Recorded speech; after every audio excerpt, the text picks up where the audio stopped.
Bonjour, je m'appelle Barbara O'Neill et j'aimerais vous raconter une histoire qui vous semblera peut-être très familière, surtout si vous avez remarqué récemment une faiblesse lente et insidieuse s'installer dans vos jambes ou vos bras. Tout a commencé un matin, alors que je montais à l'étage pour aller chercher quelque chose dans ma chambre. J'avais fait cela des millions de fois auparavant. Je ne m'attendais donc pas à quoi que ce soit d'inhabituel. Mais tout à coup, à mi-chemin, mes jambes se sont mises à trembler. C'était comme si mes genoux avaient oublié comment supporter le poids de mon corps. J'ai dû m'arrêter, m'agripper à la rampe et reprendre mon souffle. Ce n'était pas que je n'étais pas en forme. Je m'étais toujours considéré comme une personne raisonnablement active. Mais d'une manière ou d'une autre, monter les escaliers me semblait plus difficile que jamais, et une petite voix dans ma tête me disait « Eh bien, tu vieillis peut-être, Barbara. Ne force pas. » Mais plus tard, dans la nuit, allongé dans mon lit, les yeux fixés au plafond, je me suis rendu compte que ce n'était pas la première fois que cela m'arrivait récemment. J'avais remarqué de petits signes, comme le fait que je devais me motiver pour me lever de ma chaise ou que je m'appuyais sur le plan de travail pour faire la vaisselle. Si vous avez déjà vécu quelque chose de similaire, vous connaissez peut-être ce sentiment, une inquiétude sourde à l'idée que vos muscles ne sont plus ce qu'ils étaient. Et il est si facile de hausser les épaules et de mettre cela sur le compte de l'âge. Mais je me suis alors demandé, et si c'était ma façon de me dire quelque chose d'important? Et si le léger tremblement que je remarquais dans mes genoux, cette difficulté croissante à accomplir les tâches quotidiennes, était en fait un signe que mes muscles manquaient de nutriments essentiels ou n'avaient-ils pas ce dont ils avaient besoin pour se reconstruire? Cette réflexion m'a conduit à entreprendre un véritable voyage. J'ai commencé à lire tout ce que je pouvais trouver sur la perte musculaire liée à l'âge, et cela m'a ouvert les yeux sur le fait qu'il est très courant que les personnes âgées attribuent ces changements à rien d'autre qu'au passage du temps. En réalité, votre corps pourrait avoir besoin de quelque chose d'essentiel, quelque chose qu'il ne reçoit tout simplement pas. Je vais vous faire part de toutes ces informations aujourd'hui, y compris des meilleurs aliments qui, d'après mon expérience et certaines recherches surprenantes, aident vraiment à reconstruire les muscles plus rapidement que vous ne le pensez, même si vous avez déjà 70 ou 80 ans. J'ai constaté les résultats dans ma propre vie et j'ai entendu de nombreux témoignages de personnes qui ont essayé ces mêmes approches. Croyez-moi, cela peut faire une différence considérable. Vous n'aurez besoin ni de pilules, ni de traitements compliqués. Et si vous restez jusqu'à la fin, je vous dirai exactement quels sont ces aliments, pourquoi ils fonctionnent et comment les intégrer facilement dans votre routine quotidienne. Car une fois que vous aurez compris à quel point c'est simple, vous réaliserez que l'âge n'est pas synonyme de faiblesse. Lorsque j'ai pris conscience de ce problème, j'étais au fond du gouffre. Un jour, je suis allé rendre visite à ma fille, qui vit dans une jolie maison avec un escalier menant au porche. À mon arrivée, elle était déjà à la porte et m'appelait d'une voix joyeuse. « Bonjour maman !» J'ai fait un pas pour monter les quelques marches du porche, et cette sensation familière de tremblement m'a envahi. Mes genoux ont failli se dérober, et j'ai essayé de faire comme si j'avais simplement mal posé le pied ou trébuché sur une planche mal fixée. Mais ma fille a dû voir la tension sur mon visage, car elle m'a immédiatement demandé si j'allais bien. Il y a une certaine gêne à admettre que l'on ne peut plus monter les escaliers sans hésitation, surtout quand on a passé toute sa vie à se déplacer sans problème. Je me souviens avoir rougi et murmuré quelque chose à propos de la fatigue. Au fond de moi, c'était plus que cela. J'avais l'impression de perdre une partie de mon indépendance. C'est à ce moment-là que je me suis dit, Barbara, tu dois comprendre ce qui se passe. J'ai appris que pour des millions de personnes âgées, la perte musculaire ne se produit pas du jour au lendemain. Elle s'installe silencieusement, si progressivement, que lorsque vous la remarquez, vous avez peut-être déjà perdu une partie importante de votre force. L'un des principaux responsables, comme je l'ai découvert, est la perte nerveuse. Une étude menée par des chercheurs britanniques a montré que les jeunes adultes ont généralement entre 60 000 et 70 000 nerfs qui contrôlent les mouvements des jambes, mais qu'à 75 ans, ce nombre peut diminuer de près d'un tiers. Pas étonnant que j'avais des problèmes. Ce n'était pas simplement le fait que je vieillissais d'une manière générale. Mes nerfs n'envoyaient plus les mêmes signaux puissants qu'auparavant à mes muscles. Un autre problème qui est apparu dans mes lectures est le diabète, en particulier le diabète de type 2, qui n'est pas bien contrôlé. Certaines personnes appellent les lésions nerveuses associées à cette maladie neuropathie diabétique, qui peut vraiment affecter les mains et les pieds. Je ne suis pas diabétique moi-même, mais j'ai des amis proches qui le sont et ils m'ont parlé d'engourdissement ou de picotement dans les pieds. Il s'avère qu'un taux de sucre élevé dans le sang peut endommager les petits vaisseaux sanguins qui alimentent les nerfs, entraînant une faiblesse.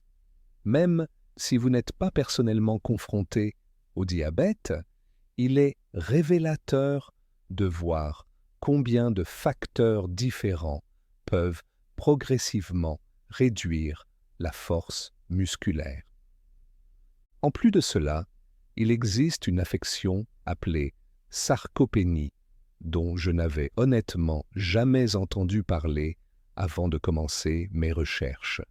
La sarcopénie est essentiellement une perte musculaire liée à l'âge, qui ne s'accompagne pas de signes évidents ou de douleurs soudaines indiquant que quelque chose ne va pas.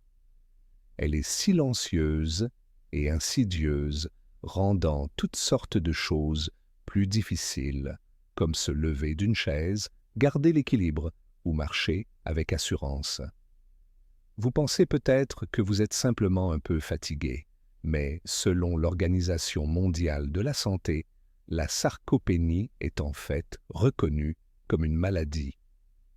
La Harvard Medical School rapporte qu'après 60 ans, vous pouvez perdre jusqu'à 33% de votre masse musculaire, même si vous pensez manger sainement et vous sentir en bonne santé.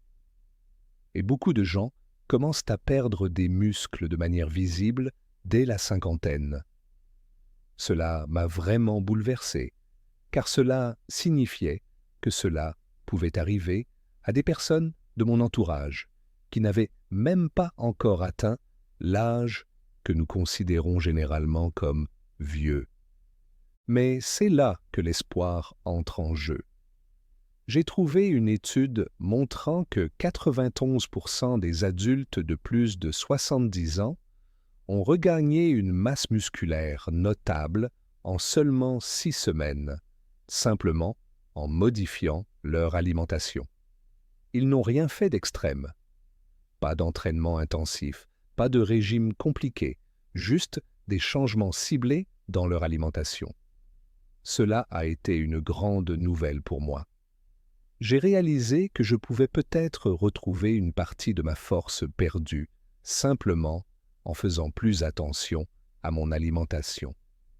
Pour les femmes, il y a également l'impact de la ménopause.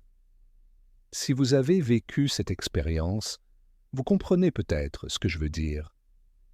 La ménopause peut affecter presque toutes les parties de notre corps, y compris la masse musculaire. Certaines recherches indiquent que les femmes pourraient perdre environ 10% de leur masse musculaire au cours de cette transition, ce qui peut aggraver encore le problème. Mais ce qui est formidable, c'est qu'il n'est jamais trop tard pour commencer à nourrir vos muscles de la bonne manière. Je vais donc vous parler des aliments qui ont fini par faire une différence remarquable pour moi. Avant d'entrer dans le vif du sujet, je tiens à préciser qu'il ne s'agit pas d'aliments compliqués ou coûteux. Vous en avez peut-être déjà certains dans votre cuisine. Le premier que je souhaite mentionner est un aliment qui, d'aussi loin que je me souvienne, fait partie des petits déjeuners traditionnels dans le monde entier, les œufs. Quand j'étais enfant, les œufs étaient au centre de presque tous les petits déjeuners, et ma mère me disait « ça te donnera de l'énergie pour la journée ». Il s'avère qu'elle avait raison. Les œufs sont l'une des sources de protéines les plus complètes qui soient. Le jaune, en particulier, contient de la leucine, un acide aminé qui aide à stimuler la réparation musculaire. J'ai discuté de cela avec beaucoup de mes amis plus âgés, et certains d'entre eux avaient l'habitude de jeter les jaunes parce qu'ils s'inquiétaient pour leur cholestérol. Mais pour la plupart des gens, les bienfaits de l'œuf entier, y compris le jaune, méritent d'être pris en considération, car c'est là que se trouve une grande partie des vitamines D et B12, essentielles pour les muscles et l'équilibre. Un œuf fournit environ 7 grammes de protéines de haute qualité. J'ai commencé à me préparer un bon petit déjeuner traditionnel à base d'œufs plusieurs fois par semaine, parfois brouillé avec des épinards, parfois au plat sur du pain complet, et j'ai pu sentir la différence au fil du temps. Mais je sais que beaucoup de gens préfèrent une alimentation plus végétale et n'aiment peut-être pas les œufs ou souhaitent trouver une alternative.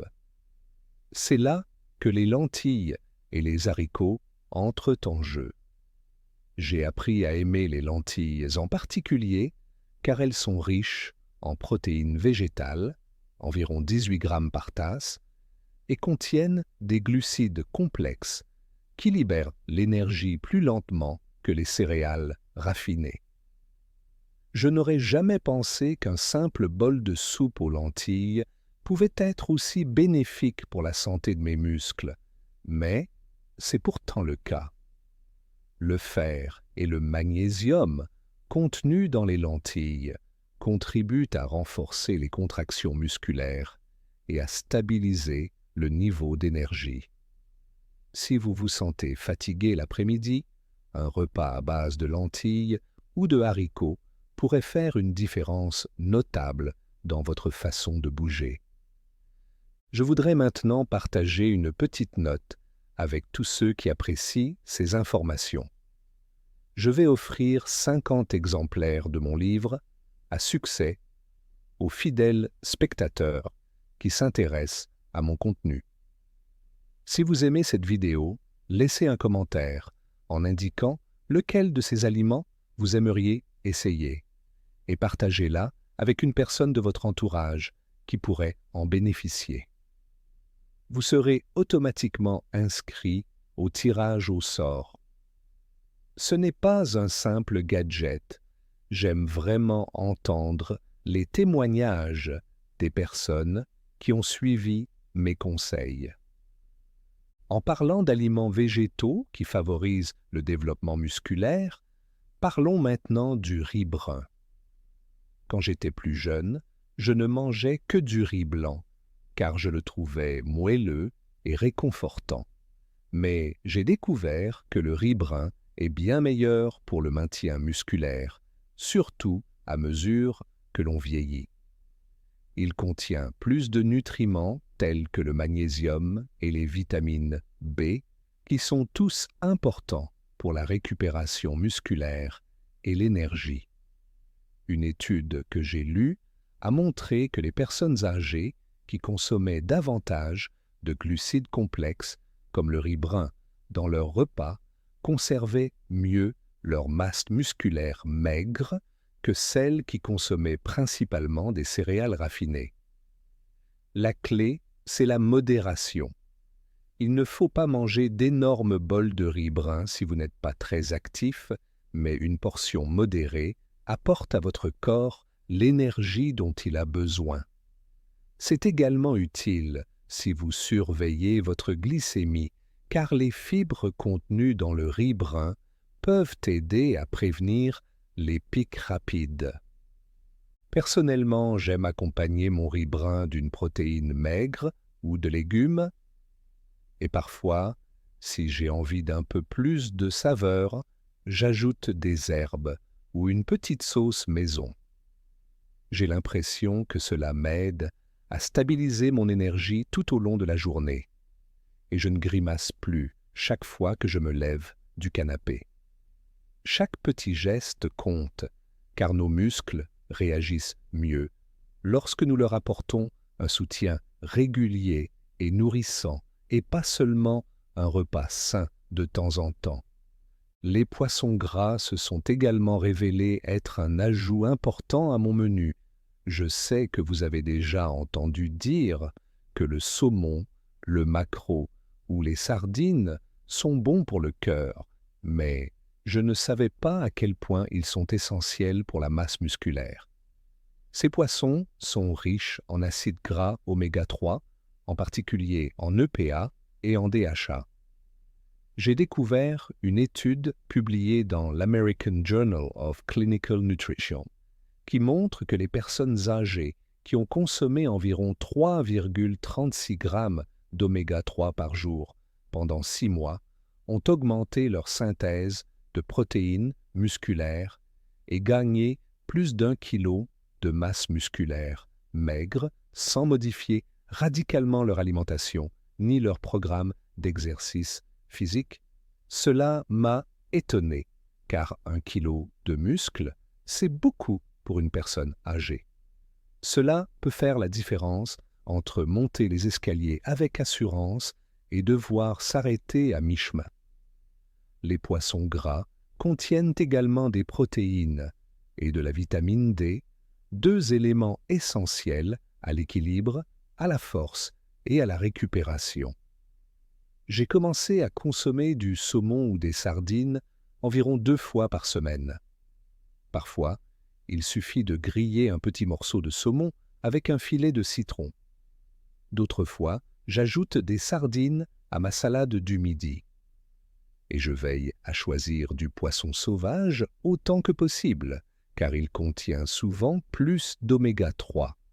Mais il n'y a pas que les protéines et les oméga 3. J'ai découvert que je manquais également de magnésium. Les graines de citrouille en sont une excellente source. Avant, je ne voyais des graines de citrouille qu'à l'époque d'Halloween, lorsque nous sculptions des citrouilles et faisions griller les graines, mais j'ai appris à les apprécier tout au long de l'année. J'en garde un petit pot dans mon garde-manger et j'en saupoudre mes salades ou mon porridge. Leur petit croquant ajoute une texture agréable et en coulisses, le magnésium aide à la contraction et à la relaxation musculaire, ainsi qu'à la production d'énergie. Un faible taux de magnésium peut entraîner de la fatigue ou une faiblesse au fil du temps. Les graines de citrouille contiennent également du zinc qui peut contribuer à maintenir un taux de testostérone sain, non seulement chez les hommes, mais aussi chez les femmes en plus petite quantité, contribuant ainsi au maintien des muscles. Ce sont tous ces petits détails qui, mis bout à bout, constituent une base plus solide, surtout à mesure que nous vieillissons. Parfois, une poignée de graines de citrouille par jour suffit.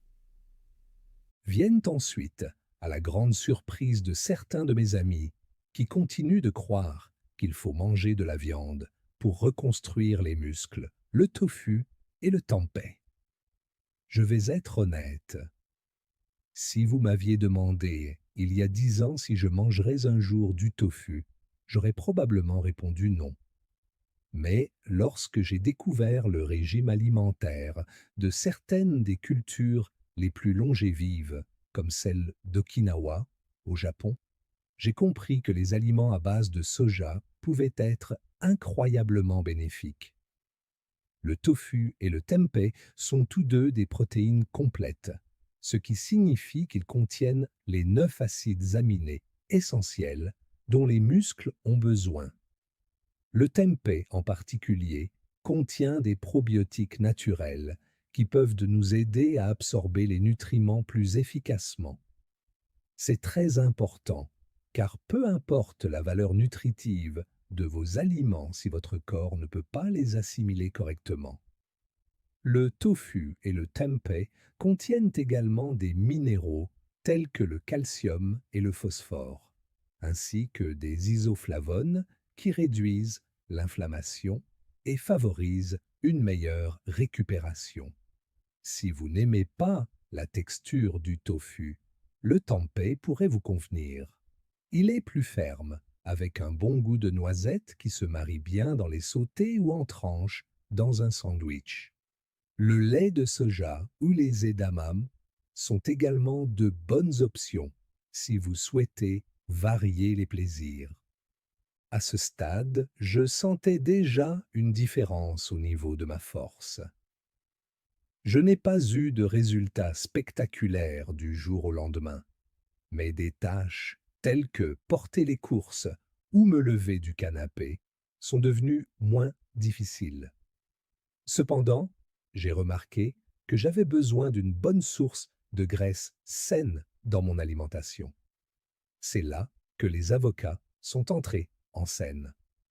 Les avocats contribuent indirectement à la santé musculaire en facilitant l'absorption des vitamines liposolubles A, D, E et K.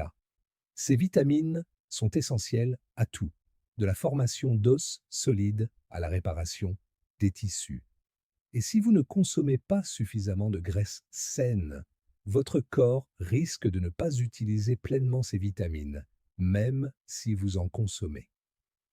De plus, les avocats contiennent de la vitamine E et C, qui font des merveilles pour l'élasticité et la résilience générale de votre peau. Lorsque j'ai commencé à ajouter un quart ou la moitié d'un avocat à mes repas, par exemple dans une salade ou écrasé sur du pain complet, j'ai remarqué une énergie subtile mais constante qui durait plus longtemps tout au long de la journée. C'est un changement minime, mais qui fait vraiment la différence, surtout si vous l'associez à d'autres aliments favorisant le développement musculaire. Lorsque j'ai vraiment voulu booster mon quotidien sans trop en faire, je me suis tourné vers les graines de lin. Elles sont minuscules, mais elles ont du punch. Contrairement aux graines de citrouille, les graines de lin doivent être moulues pour que vous puissiez absorber correctement leurs nutriments, sinon elles passent tout simplement dans votre système. J'ai entendu dire que les graines de lin sont particulièrement bonnes pour les femmes ménopausées en raison des composés végétaux appelés lignanes, qui aident à équilibrer les hormones. Lorsque nos hormones sont déséquilibrées, la perte musculaire peut s'accélérer, donc tout ce qui aide à la contrôler est bénéfique. Les graines de lin favorisent également une bonne circulation sanguine en assouplissant nos vaisseaux sanguins, ce qui aide à acheminer l'oxygène et les nutriments vers les muscles. J'ai commencé à en ajouter 1 ou 2 cuillères à soupe dans mon porridge du matin. Ou à les mélanger à des smoothies avec du lait d'amande, de la cannelle et parfois des baies. Ce n'est pas quelque chose que l'on remarque dès le lendemain, mais au bout de quelques semaines, j'ai senti que j'avais un peu plus d'endurance. Pour moi, c'était une habitude facile à prendre, car cela ne coûte pas cher, ne nécessite aucune technique culinaire particulière, et on ne les sent pas vraiment dans les smoothies. J'ai promis de vous révéler mon aliment préféré pour la santé musculaire, et c'est l'avoine. J'ai grandi en mangeant des flocons d'avoine, à une époque où les temps étaient un peu difficiles, car c'était un moyen peu coûteux de nourrir toute la famille. Mais je ne savais pas à quel point l'avoine pouvait être parfaite pour quelqu'un qui cherche à préserver et à développer sa masse musculaire. Elle contient des glucides complexes qui vous fournissent de l'énergie tout au long de la journée, ainsi qu'une quantité non négligeable de protéines végétales. En plus de cela, l'avoine contient du bêta-glucane qui favorise la santé cardiaque et aide à stabiliser la glycémie. Si votre glycémie fluctue fortement, cela peut indirectement saboter votre énergie, rendant l'exercice physique ou tout simplement le fait de bouger plus difficile. J'aime cuire mon avoine dans de l'eau ou du lait d'amande non sucré, puis y ajouter du yaourt grec ou un peu de poudre de protéines pour un apport supplémentaire en protéines. J'ajoute également des graines de lin, des graines de citrouille ou des baies.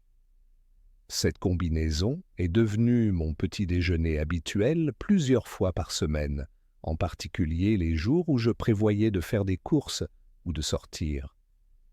Je trouvais que cela me rassasiait et m'évitait de m'effondrer en milieu d'après-midi. Et maintenant, je veux revenir au début, à ce moment où je m'agrippais à la rampe à mi-chemin dans l'escalier de la maison de ma fille, essayant de cacher le fait que mes jambes tremblaient. Si je pouvais parler à cette version de moi-même, je lui dirais « Barbara, ne panique pas, ça va s'améliorer ». Parce qu'à l'époque, je croyais sincèrement que je ne pouvais pas faire grand-chose. Je pensais que c'était peut-être juste une nouvelle réalité que je devais accepter. Mais l'étude que j'ai mentionnée plus tôt, celle qui montre que des personnes âgées de plus de 70 ans ont regagné une masse musculaire notable en seulement 6 semaines en modifiant leur alimentation, m'a redonné espoir. Et puis, en ajoutant régulièrement ces aliments à mon alimentation, œufs, lentilles, haricots, riz complet, poisson gras, graines de citrouille, tofu, tempeh, avocat, graines de lin, avoine, mon corps a réagi. Je me sentais plus forte. Certains jours étaient meilleurs que d'autres, bien sûr. Mais dans l'ensemble, je voyais une réelle différence dans la facilité avec laquelle je montais les escaliers, soulevais des objets par terre, ou me levais après être restée assise longtemps. Et ce n'était pas un processus douloureux ou pénible. Cela ne m'a pas coûté une fortune. Je n'ai pas eu besoin de prendre des compléments alimentaires coûteux qui promettaient des miracles. Il s'agissait simplement d'aliments complets.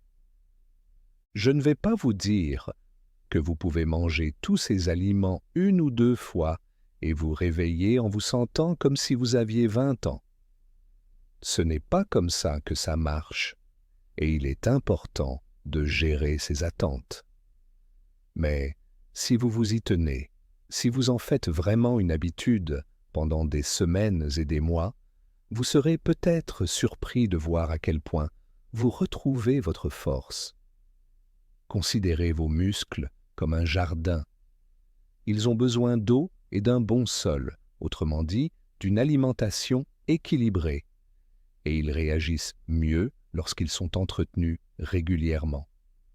Même si vous avez perdu du muscle au fil des ans, la nature a donné à votre corps les outils nécessaires pour guérir et se reconstruire, à condition que vous lui apportiez les bons nutriments.